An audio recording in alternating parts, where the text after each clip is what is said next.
നമസ്കാരം കൂട്ടുകാരെ, 2014 പുറത്തിറങ്ങിയ സ്പാനിഷ് ചലച്ചിത്രം റെഡീമറിന്റെ കഥയാണ് സിനിമാ കഥയിലൂടെ ഇന്ന് നിങ്ങൾ കേൾക്കാനായി പോകുന്നത്.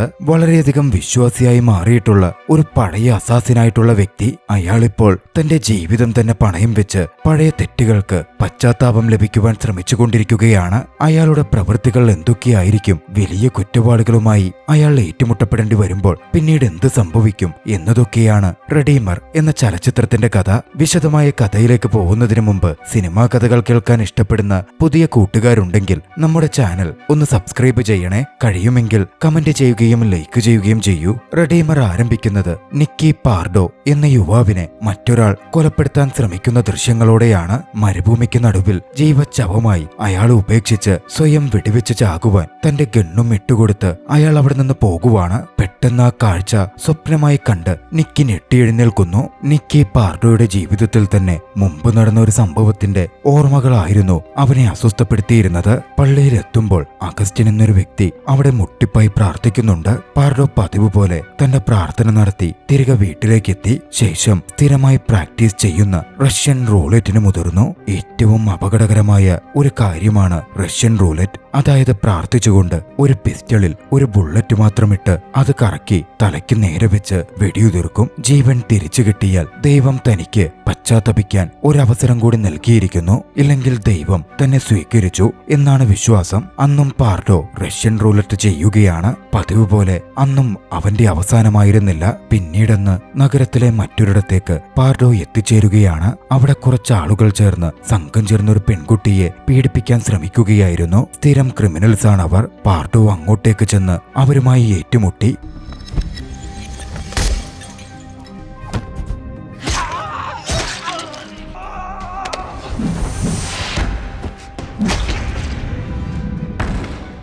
അവരെയൊക്കെ കണക്കിന് ശിക്ഷിച്ചു.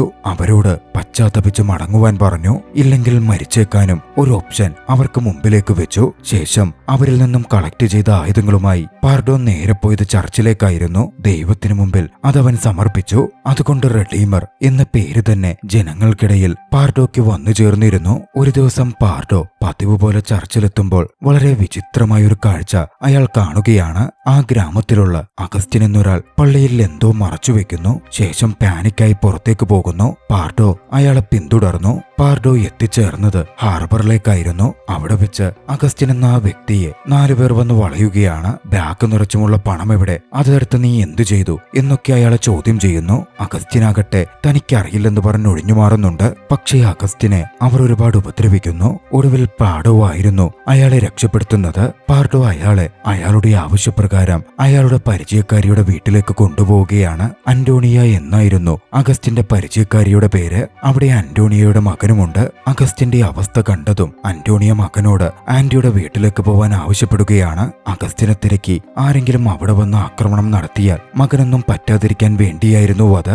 അന്റോണിയയുടെ മകൻ ഒരു രോഗിയും കൂടിയാണ്. വൈകാതെ അവന് ഒരു സർജറിയും ആവശ്യമായിരുന്നു. പക്ഷേ ആ ഒരു അവസ്ഥയിൽ മകനെ മറ്റൊരിടത്തിലേക്ക് മാറ്റുന്നതാണ് സുരക്ഷിതമെന്ന് അന്റോണിയോക്ക് തോന്നിയിരിക്കണം. പോകുന്നതിനു മുമ്പ് അഗസ്റ്റിനോട് പാർഡോ ഒരു ചോദ്യം ചോദിച്ചു. പള്ളിയിൽ എന്താണ് നിങ്ങൾ പ്രാർത്ഥിച്ചത് എന്നായിരുന്നു അത്. തന്നെ ബുദ്ധിമുട്ടിക്കുന്ന, തന്നെ തല്ലാമെന്ന ആളുകൾ അവർ തന്നെ വിട്ടു പോവണം, ഒരു പ്രശ്നവുമില്ലാത്ത സമാധാനത്തോടെ ജീവിക്കണം എന്നാ താൻ പ്രാർത്ഥിച്ചത് എന്ന് അഗസ്റ്റിൻ മറുപടി പറയുകയാണ്. കുറച്ചുനേരം പാർഡോ ആലോചിച്ചു. ശേഷം അവിടെ നിന്നും മടങ്ങി. അന്നും വീട്ടിലേക്കെത്തിയ അവൻ റഷ്യൻ റൂളറ്റ് പ്രാക്ടീസ് ചെയ്യുന്നു. അന്നും പാർഡോ കൊല്ലപ്പെടുന്നില്ല.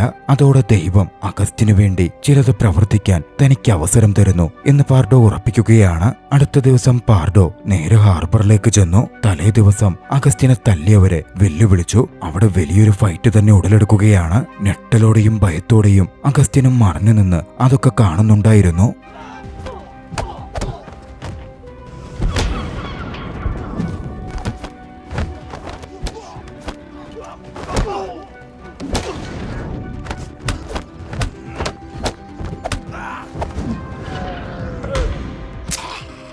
പ്രശ്നക്കാരായ അവരുടെ കാര്യത്തിൽ തീരുമാനമാക്കിയ ശേഷം അവരുടെ സാധനങ്ങളും എടുത്ത് പാർഡോ പതിവ് പോലെ ചർച്ചിലേക്കെത്തി ദൈവത്തിനു മുമ്പിൽ അത് സമർപ്പിച്ചു. ശേഷം പാർഡോ അന്റോണിയോയുടെ വീട് ലക്ഷ്യമാക്കി നടക്കുമ്പോൾ അവിടെ മുഴുവൻ ഗണ്ണെന്തിയ കുറെ ആളുകൾ സർവൈലൻസിലുള്ളത് അവന് കാണാമായിരുന്നു. അവർക്ക് മുമ്പിൽ സാധാരണക്കാരനെ പോലെ മുമ്പോട്ട് പോയി പാർഡോ അന്റോണിയോയുടെ വീട്ടിലേക്ക് എത്തുകയാണ്. അവിടെ അഗസ്റ്റിനും ഉണ്ടായിരുന്നു. പാർഡോ ചെയ്ത കാര്യങ്ങൾ അഗസ്റ്റിൻ കണ്ടതാണല്ലോ. അതുകൊണ്ട് പുറത്തുള്ള തോക്കേന്തിയ പ്രശ്നക്കാരിൽ നിന്നും തന്നെ രക്ഷപ്പെടുത്തുവാൻ അഗസ്റ്റിൻ പാർഡോയോട് അപേക്ഷിക്കുന്നു. ശരിക്കും എന്താ കാര്യം എന്ന് പാർഡോ അപ്പോൾ തിരക്കുകയാണ്. അഗസ്റ്റിൻ പറഞ്ഞു, തനിക്കൊരു ബാഗ് നിറയെ പണം ലഭിച്ചിരുന്നു. അത് ഇവിടുത്തെ ഏതോ ഡ്രഗ് മാഫിയ ബോസിന്റേതാണ്. ആ പണം ഞാൻ കൊണ്ടുപോയി പള്ളിക്ക് ഡൊണേറ്റ് ചെയ്യാമെന്ന് വെച്ചു. താഴെ കിടന്ന് കിട്ടിയ പണമാണല്ലോ. പക്ഷെ അത് ചോദിച്ച ഇവരെന്നെ വേട്ടയാടിക്കൊണ്ടിരിക്കുന്നത്. ആ പണം പള്ളിയിൽ ഒളിപ്പിച്ചു വെച്ചിട്ടുമുണ്ട്. ഒക്കെ കേട്ട പാർഡോ ഒരു തീരുമാനം പറഞ്ഞു. നഷ്ടപ്പെട്ട പണം എന്തൊക്കെയാണെങ്കിലും അതിന്റെ യഥാർത്ഥ ഉടമസ്ഥന്റേതാണ്. ആ പണം അയാളെ തിരികെ ഏൽപ്പിക്കണം. എങ്കിൽ അവനെ സംരക്ഷിക്കുന്ന കാര്യം താനേറ്റു.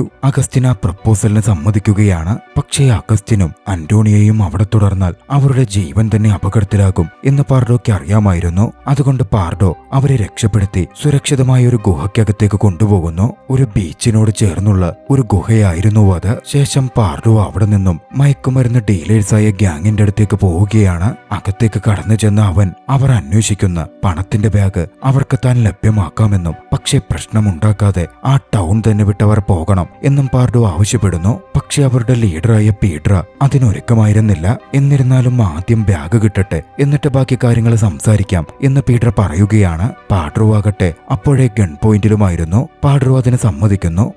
പണം പള്ളിയിൽ ഒളിപ്പിക്കപ്പെട്ട കാര്യം പീഡ്രയോട് പാഡ്രോ പറയുകയാണ്. അതോടെ പീഡ്രയും സംഘത്തിലെ കുറച്ചാളുകളും നേരെ പള്ളിയിലേക്ക് പോയി അവിടെ പണത്തിനായി തിരച്ചിൽ നടത്താൻ ആരംഭിച്ചു. അവർ പള്ളി അരിച്ചു പെറുക്കിയെങ്കിലും അവിടെ നിന്നും ബാഗ് കണ്ടെത്താൻ സാധിച്ചില്ല. അതോടെ പീഡ്ര പാഡ്രോ ഉള്ളയിടത്ത് തന്റെ ആളുകളെ വിളിക്കുകയാണ്. നുണ പറഞ്ഞതിന് പാഡ്രോയെ തട്ടിയേക്കാനും പീഡ്ര അവരോട് പറയുന്നു. ഒപ്പം പാഡ്രോവാണ് റെഡീമർ എന്ന കാര്യവും അവർ തിരിച്ചറിഞ്ഞിരുന്നു. പക്ഷേ പാഡ്രോ ചുമ്മാതിരിക്കുമോ? അവിടെ വലിയ ഫൈറ്റ് തന്നെ നടക്കുകയാണ്. പീഡ്രോയുടെ ആളുകളെ പാഡ്രോ വകവരുത്തി കളഞ്ഞു.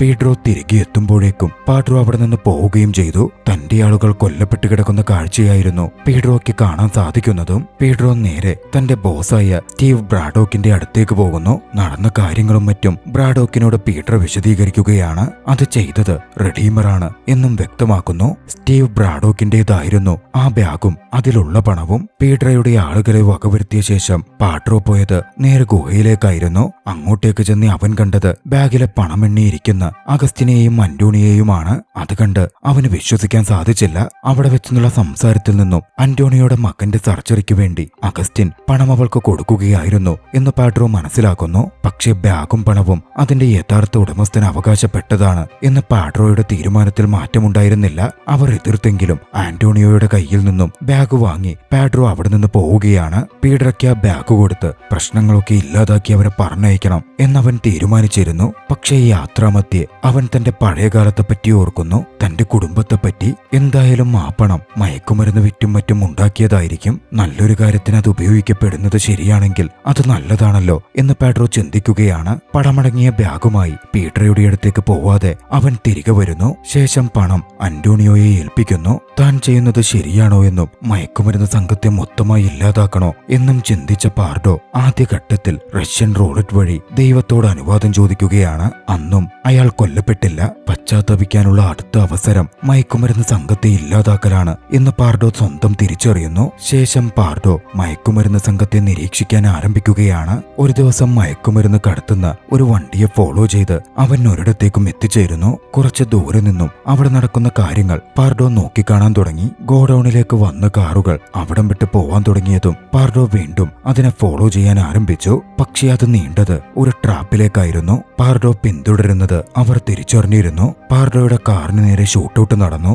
ശേഷം മയക്കുമരുന്ന് സംഘത്തിലെ ഒരു അസാസിനുമായി പാർഡോയ്ക്ക് വലിയ തോതിൽ ഫൈറ്റ് ചെയ്യേണ്ടിയും വന്നു. ശക്തമായ ഫൈറ്റ് നടന്നു. ഫൈറ്റിനൊടുവിൽ പാർഡോ അയാളെ വകവരുത്തുകയാണ്. ശേഷം പാർഡോ താമസിക്കുന്ന ഗുഹയിലേക്ക് തിരികെ വന്നു. സമയം സന്ധ്യയോടടുത്തപ്പോൾ അന്റോണിയ പാർഡോയുടെ അടുത്തെത്തി. എന്തൊക്കെയോ ദുഃഖഭാരവും കുറ്റബോധവും ഒക്കെ പാർഡോ ഏറുന്നുണ്ട് എന്ന് അന്റോണിയ മനസ്സിലാക്കിയിരുന്നു. സംസാരിക്കാൻ അന്റോണിയ പാർഡോയെ ക്ഷണിച്ചു. ആ സമയം ഒരു സമാധാനിപ്പിക്കാൻ എന്ന പോലെ പാർഡോയുടെ പുറത്ത് അന്റോണിയ കൈവയ്ക്കുകയാണ്. ആ നിമിഷം പാർഡോ തന്റെ ഭാര്യയെ ഓർത്തു. വർഷങ്ങൾക്ക് മുമ്പ് പാർഡോയെയും പാർഡോയുടെ ഭാര്യയെയും അലക്രൻ എന്നൊരാൾ പിടിച്ചുകൊണ്ടുപോയിരുന്നു. പാർഡോയോട് കനത്ത പ്രതികാരമുണ്ടായിരുന്ന അലക്രൻ സ്കോർപിയോ എന്ന പേരിലായിരുന്നു അറിയപ്പെട്ടിരുന്നത്. പാർഡോയെ ബന്ദിയാക്കി ഗർഭിണിയായ ഭാര്യയെ വലിയ തോതിൽ പാർഡോയുടെ കൺമുമ്പിൽ വെച്ച് സ്കോർപിയോ ടോർച്ചർ ചെയ്തു. കണ്ടു നിൽക്കാനാകാതെ ഒടുവിൽ പാർഡോ തന്നെ തന്റെ കൈകൊണ്ട് തന്റെ ഭാര്യയെ ഷൂട്ട് ചെയ്ത് കൊലപ്പെടുത്തുകയായിരുന്നു. ശേഷം പാർഡോയെ അയാൾ മരുഭൂമിയിൽ ഉപേക്ഷിച്ചു. ഡീഹൈഡ്രേഷൻ കാരണം നരകിച്ചു മരിക്കാതിരിക്കുവാൻ അയാളുടെ പിസ്റ്റളും അയാൾ അവിടെ ഇട്ടിട്ട് പോയിരുന്നു. 2-3 വട്ടം സ്വയം മരിക്കാൻ പാർഡോ ശ്രമിച്ചെങ്കിലും ബുള്ളറ്റ് അവന്റെ തലയിൽ കയറിയിറങ്ങിയില്ല.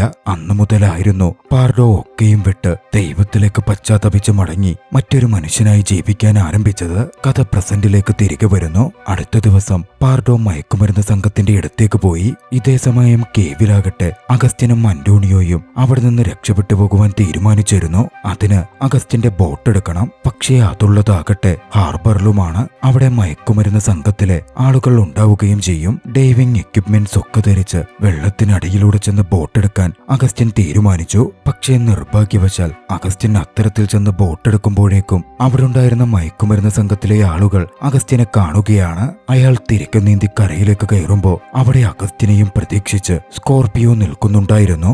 റെഡീമറായി പാർഡോ ജീവിച്ചിരിപ്പുണ്ട് എന്നറിഞ്ഞിരുന്ന സ്കോർപിയോ അവൻ സഹായിക്കുന്ന ഓരോരുത്തരെയും പ്രതികാരത്തിനെന്ന പോലെ കൊന്നുകൊണ്ടേയിരിക്കുകയായിരുന്നു. അങ്ങനെയായിരുന്നു അന്വേഷണത്തിനൊടുവിൽ അഗസ്റ്റിനടുത്തേക്കും സ്കോർപിയോ എത്തിച്ചേർന്നിരുന്നത്. ഇതൊന്നും പാർഡോ അറിഞ്ഞിരുന്നുമില്ല.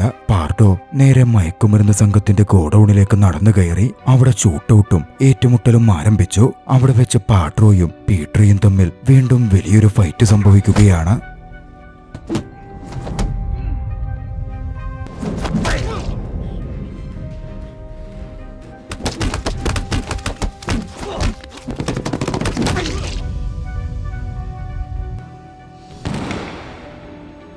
ഫൈറ്റിനൊടുവിൽ പീഡ്രയെ പാട്രോ വകവരുത്തി. ശേഷം പാട്രോ പീഡ്രയിൽ നിന്നും മയക്കുമരുന്ന് സംഘത്തിന്റെ നേതാവ് ബ്രാഡോക്കിന്റെ ഇടത്തേക്ക് ചെല്ലുകയാണ്. പക്ഷെ കടന്നു ചെല്ലുമ്പോ ബ്രാഡോക്ക് അനങ്ങുന്നുണ്ടായിരുന്നില്ല. ബ്രാഡോക്ക് അവിടെ കൊല്ലപ്പെട്ടിരിക്കുന്നതായിരുന്നു പാട്രോ കാണുന്നത്. അവിടെ സ്കോർപിയനുകളെ കൂടെ കണ്ടതോടെ സ്കോർപിയൻ അങ്ങോട്ടേക്ക് എത്തിയിട്ടുണ്ടെന്നും സ്കോർപിയനാണ് മയക്കുമരുന്ന് സംഘത്തിന്റെ നേതാവ് ബ്രാഡോക്കിനെ കൊലപ്പെടുത്തിയത് എന്നും പാട്രോ മനസ്സിലാക്കുന്നു. അപ്പോഴേക്കും ആരോ ഒരാൾ പിന്നിൽ നിന്നും പാട്രോയെ തലക്കടിച്ചു വീഴ്ത്തിയിരുന്നു. അത് സ്കോർപിയോ എന്ന അലാക്രനായിരുന്നു. പാട്രോ അങ്ങോട്ടേക്ക് എത്തുമെന്ന് അയാൾക്ക് ഉറപ്പുണ്ടായിരുന്നു. അഗസ്റ്റിനിൽ നിന്നും അത് മനസ്സിലാക്കിയിരുന്ന അയാൾ അങ്ങോട്ടേക്കെത്തി പാട്രോയെ കാത്തു നിൽക്കുകയായിരുന്നു. കഥയൊരു ഫ്ലാഷ് ബാക്കിലേക്ക് പോകുന്നു. സ്കോർപിയന് പാട്രോയോട് എന്താണ് ഇത്ര കലിയെന്ന്, ഇത്ര വൈരാഗ്യമെന്ന് അറിയേണ്ടുന്ന കാര്യമുണ്ടല്ലോ. അതിനു പിന്നിൽ വലിയൊരു സംഭവമുണ്ട്. പാട്രോ അസാസിനായി വർക്ക് ചെയ്തിരുന്ന കാലം, അന്ന് ക്രിമിനലായിരുന്ന വലിയ മാഫിയ തലവനായിരുന്ന അലാക്രനെ കൊല്ലുവാൻ പാട്രോയ്ക്ക് ഒരു ദൗത്യം ലഭിച്ചിരുന്നു.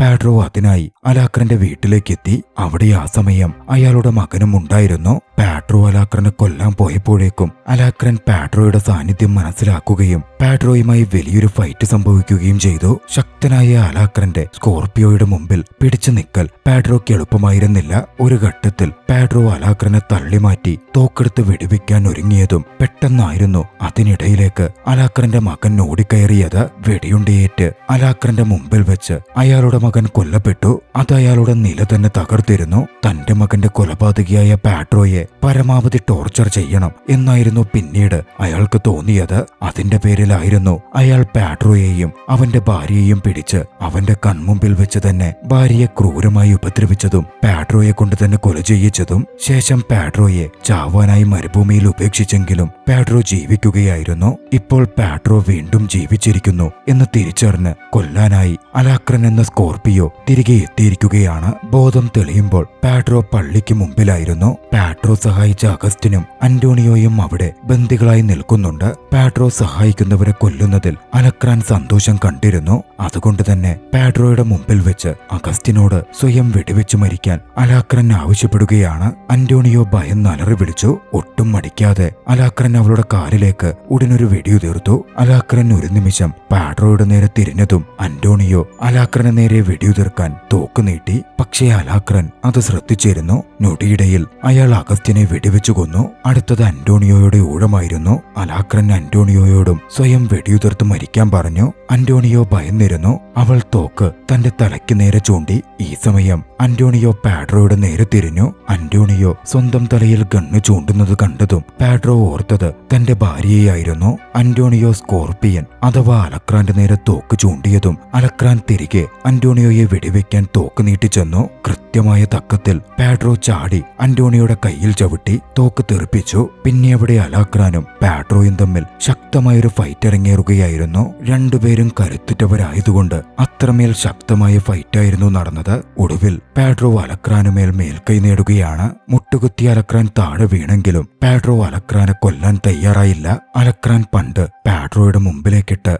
റഷ്യൻ റൂലറ്റ് അവൻ പ്രാക്ടീസ് ചെയ്യുന്ന പിസ്റ്റൾ പാഡ്രോ തിരികെ അലക്രാന്റെ മുമ്പിലേക്ക് വെച്ചു. നീയും എന്നെപ്പോലെ ദൈവത്തിനു വേണ്ടിയുള്ള പോരാളിയാവുക. അങ്ങനെ മാത്രമേ നിനക്ക് പശ്ചാത്തപിച്ച് നിന്റെ മകന്റെ ഒപ്പം എത്തിച്ചേരാൻ സാധിക്കുകയുള്ളൂ. എനിക്ക് നിനക്ക് വേണ്ടി ചെയ്യാൻ പറ്റുന്നതും ഇത് മാത്രമാണ് എന്ന് പറഞ്ഞ അന്റോണിയോയും കൂട്ടി അവൻ അവിടെ നിന്ന് നടന്നു നീങ്ങാൻ തുടങ്ങി. അലക്രാൻ ആ ഗണ്ണിലേക്ക് നോക്കി. അതിലൊരു കുരിശുരൂപം ഉണ്ടായിരുന്നു. ആകാശത്തേക്ക് തലയുയർത്തി അവൻ ഒരു നിമിഷം പ്രാർത്ഥിച്ചു. ഗണ്ണെടുത്ത് റഷ്യൻ റൂലറ്റ് സ്കോർപിയോ ട്രൈ ചെയ്തിരിക്കണം. പക്ഷെ ഒരു വെടിയുച്ച ഉയർന്നു കേട്ടു. സ്കോർപിയോ കൊല്ലപ്പെട്ടു കാണും. ആ ദൃശ്യത്തോടെ ചലച്ചിത്രം അവസാനിക്കുകയാണ്. വ്യത്യസ്തമായ ഈ ആക്ഷൻ ചലച്ചിത്രം നിങ്ങൾക്കിഷ്ടമായെങ്കിൽ വീഡിയോ ലൈക്ക് ചെയ്യുക. അഭിപ്രായങ്ങളും നിർദ്ദേശങ്ങളും കമന്റുകളിൽ രേഖപ്പെടുത്തുക. കഴിയുമെങ്കിൽ ചാനൽ സബ്സ്ക്രൈബ് ചെയ്തും കൂട്ടുകാർക്ക് ഷെയർ ചെയ്തു കൊടുത്തും ഞങ്ങളെ സപ്പോർട്ട് ചെയ്യുക. അടുത്ത എപ്പിസോഡിൽ മറ്റൊരു മികച്ച ചലച്ചിത്രവുമായി നമുക്ക് കണ്ടുമുട്ടാം. അതുവരെ ബൈ.